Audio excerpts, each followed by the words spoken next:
Imagine a scenario where a nation blocks an $850 billion energy deal, and the response from the world's supposed superpower is so desperate it includes territorial concessions. This is not ordinary diplomacy in action. This is the live unraveling of American energy strategy, and at the same time, the quiet emergence of Canadian resource sovereignty as a geopolitical force that Washington never anticipated. Over the past 48 hours, the interaction between Ottawa and the Trump administration has gone far beyond simple discussions about oil, gas, or electricity. What we are witnessing is a fundamental reshaping of North American power, and most Americans don't even realize it's happening, which makes it all the more consequential. After decades of analyzing how American influence operates, I can say this is something I never expected to witness. A smaller neighbor standing firm against US pressure and succeeding. Not through military might, nor through economic retaliation, but through calculated patience and exceptional institutional competence. Meanwhile, the American response has revealed structural weaknesses so stark that Canada has essentially received a masterclass in managing a declining superpower. Let's break down exactly what happened, because the version you've been hearing in the media misses the deeper strategic story entirely. Trump's counteroffer doesn't just appear desperate. When viewed in context, it reads as capitulation disguised as negotiation. Officially, the story sounds familiar. The United States proposed a comprehensive North American energy integration agreement promising long-term access to Canadian oil, natural gas, and hydroelectric power at rates below market value. The deal was framed as a 25-year, $850 billion commitment, with room for American companies to expand extraction and processing across Western Canada. From Washington's perspective, this was logical economic strategy. Domestic energy production was plateauing, global supply chains were increasingly unstable, and Canadian resources represented a clean, accessible alternative to Middle Eastern and Venezuelan oil. The deal promised energy independence, price stability, and reduced exposure to hostile regimes. On paper, it seemed rational. But the problem was fundamental. This was never a partnership. It was a demand for subordination dressed up as cooperation. US negotiators assumed that market access and investment capital alone would secure Canadian compliance. They assumed wrong. When Mark Carney announced that Canada was rejecting the framework, he didn't lash out or deliver the kind of sharp denunciation that usually follows failed negotiations. Instead, he offered what may have been the most devastating economic analysis an American administration has received from an ally in decades. His analysis revealed, with unflinching clarity, how poorly American officials understood both their own position and Canada's strategic capabilities. Carney's statement was remarkable for its precision and restraint. Canada would no longer agree to long-term energy deals treating its resources as American strategic reserves. The era of below-market pricing for US energy security was over. If the United States wanted Canadian energy, it would have to compete on global terms, just like everyone else. But the real shock came with Canada's alternative plan. Instead of ensuring American access, Canada confirmed energy agreements with the European Union, Japan, and a consortium of Asian buyers that would absorb most of its exportable production for the next 15 years. American preferential access was not just disappearing, it was being replaced with a system where US supply would be secondary to more reliable partners.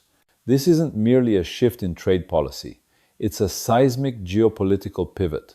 For decades, the US could assume Canadian energy would be available when needed at prices reflecting American market power rather than global dynamics. That assumption has now collapsed entirely. The speed and decisiveness of this shift revealed that Canada's preparation for this moment has been long in the making. You don't redirect $850 billion in energy commitments overnight without years of building infrastructure, relationships, and institutional capacity. European energy strategies, shaped by vulnerabilities exposed during the Ukraine crisis, have quietly focused on diversification and redundancy.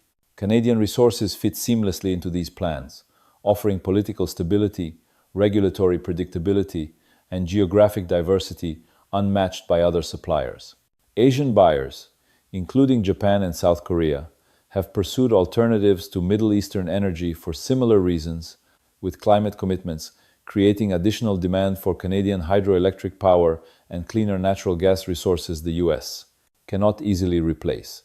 In short, while US energy policy has prioritized short-term extraction and political theater, Canada has cultivated enduring relationships that now make American pressure irrelevant.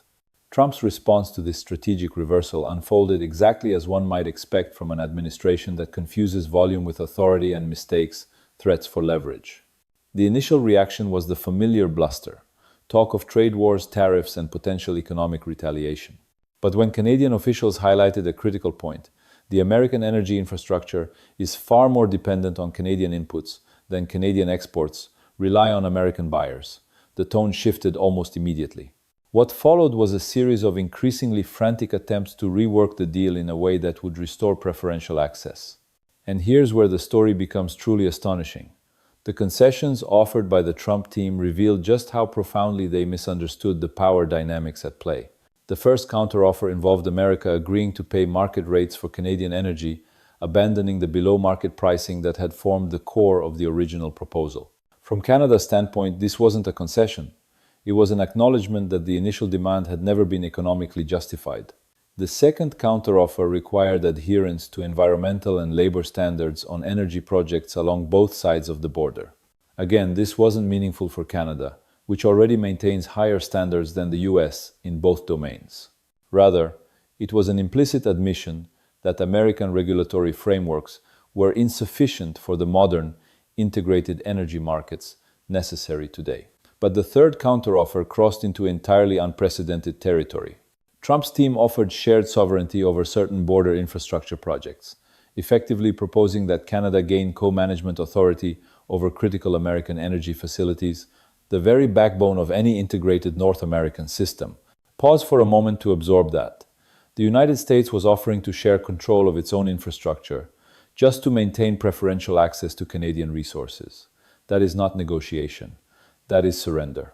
And Canada's response was as subtle as it was devastating. They didn't outright reject the proposal. Instead, they simply noted that shared sovereignty would require a level of long-term institutional stability and governance that American political structures could no longer guarantee. In essence, Canada wasn't saying no to partnership. It was saying that America had become too unreliable to manage shared control over critical energy infrastructure. This assessment might be the most damning public critique of American institutional decline ever delivered by an allied leader. The consequences of this energy realignment stretch far beyond North American borders. When the world's largest energy consumer loses preferential access to its closest and most reliable neighbor, global markets notice instantly. Oil futures, natural gas contracts, and renewable energy investments all shifted within hours of Carney's announcement. More importantly, other resource-rich nations began re-evaluating their own relationships with the United States. If Canada could withstand American energy pressure and emerge stronger, what does that imply for US? Access to strategic minerals, agricultural goods, and other essential resources historically assumed to be within reach? The answer is already playing out. Norway has quietly renegotiated energy agreements with American firms, insisting on market-based terms rather than outdated preferential treatment. Australia is prioritizing Asian buyers for its liquefied natural gas exports, even when American prices are competitive. These aren't hostile moves. They are rational responses to the clear demonstration that American market dominance no longer guarantees priority access to critical global resources. The ripple effects for American consumers and businesses are unavoidable. Energy prices, long artificially kept low through preferential Canadian deals, are now poised to reflect true market rates. Industrial operations dependent on affordable Canadian electricity face cost structures that may threaten profitability. Regions that developed around energy-intensive industries, particularly in the northern US, will feel the impact first. States like New York, which relies heavily on Canadian hydroelectric power for its clean energy initiatives, and Michigan, whose automotive industry depends on integrated cross-border energy flows, are entering a period of uncertainty. Once those flows are exposed to global market pricing and political unpredictability, the competitive advantages that previously attracted investment will erode. Jobs, industries, and communities that assumed energy stability are suddenly confronting transitions they never anticipated. This is the direct consequence of prioritizing political theater over strategic, long-term energy planning. The root of this crisis goes far deeper than any single negotiation or administration. What we are witnessing is the gradual erosion of American soft power, the kind that once guaranteed preferential relationships without coercion. For decades, nations provided the United States with priority access to resources not just because of the size of its market, but because of institutional reliability. Partners could plan long-term investments knowing that U.S. policies would remain relatively consistent across electoral cycles. That assumption has been systematically destroyed by a governing style that treats international agreements as temporary arrangements, open to unilateral revision whenever political priorities shift. When partners can no longer trust America's commitments, they stop making commitments to America. Canada's energy pivot is the culmination of that reality. This was never a sudden, reactive decision. It is the product of years of quiet preparation for a world where American reliability could no longer be assumed. The sophistication required to execute this pivot underscores something that American policymakers have consistently underestimated. Canada is not merely a resource supplier next door. It is a competent, strategically capable nation with institutions that can plan and execute long-term strategies. Carney's experience as governor of both the Bank of Canada and the Bank of England provided him with precisely the institutional credibility and international network necessary to pull this off. When he engages with European energy officials or Asian finance ministers, he speaks not only for Canada's interests, but for Canadian competence itself. In energy markets, reliability and predictability are often more important than price. Buyers don't simply compare costs, they evaluate the likelihood that commitments will be honored, that supply will remain stable, and that relationships will endure through political shifts. On all of these fronts, Canada now offers what the United States cannot. That shift in relative reliability is quietly transforming global energy relationships, constraining U.S. options for decades to come. The most alarming aspect of Trump's counteroffers is not just their inadequacy, though that is evident. It is what they reveal about America's institutional misreading of modern energy markets. The proposal to share sovereignty in particular illustrates a fundamental misunderstanding of Canadian priorities. Canadian officials are not seeking greater American influence over their energy sector. They are seeking less. Offering shared sovereignty as a concession to a partner trying to reduce dependence on your political instability signals a profound misreading of the situation. Canada's rejection of this offer was devastating precisely because it was less a policy disagreement than a public competence assessment. The message was clear. American institutions are too unstable to be trusted with shared authority over critical infrastructure. From Canada's perspective, the choice is not between American partnership and isolation. It is between American partnership and global partnership. And increasingly, global partnerships are far more attractive than reliance on an unpredictable neighbor.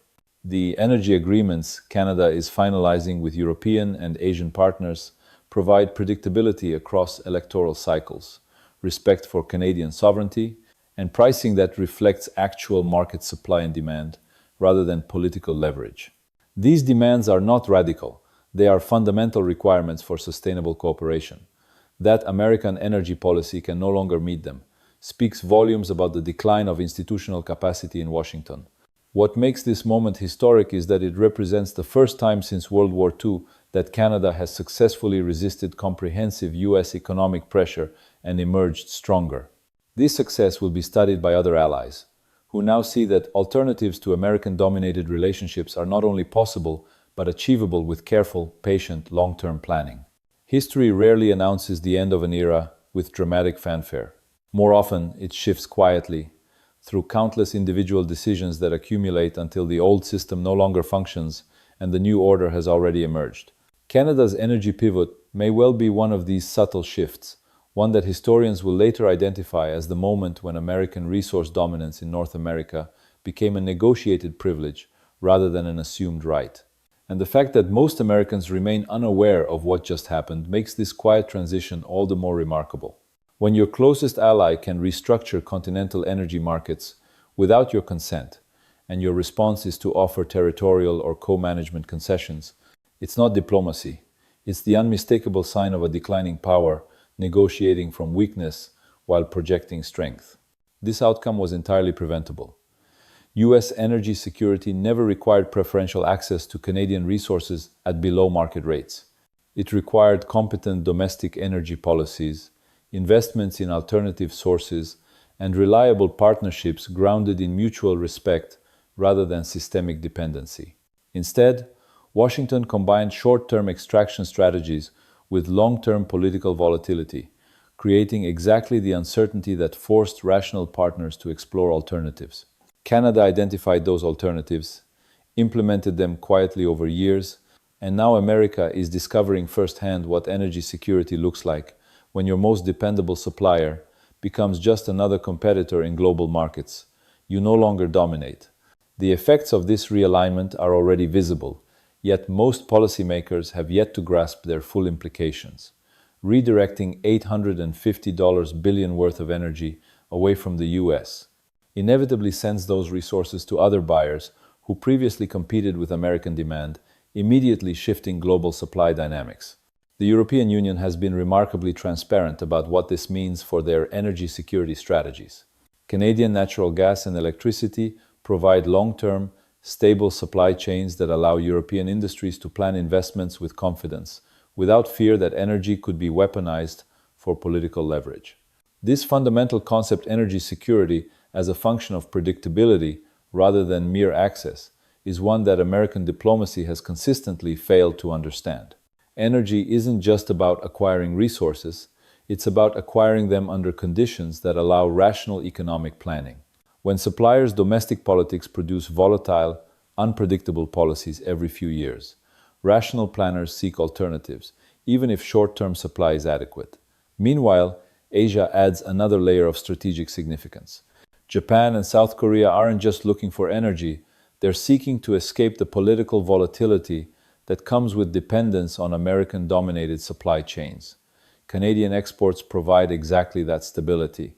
Long-term LNG contracts with Japan, for example, ensure energy continuity that won't be interrupted by US sanctions or political disputes with other trading partners. Trump's negotiating team failed to understand this context entirely.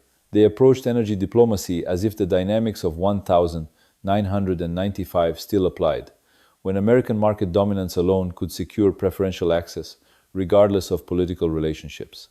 The sovereignty-sharing proposal, in hindsight, represents the logical conclusion of that misunderstanding. Offering control over American infrastructure as an incentive for Canada to maintain dependence was, from Canada's perspective, both bewildering and revealing. Bewildering because it reflected such a total misreading of Canadian priorities, and revealing because it demonstrated that US leadership had become so detached from reality that it could not distinguish between what strengthens partnerships and what destabilizes them.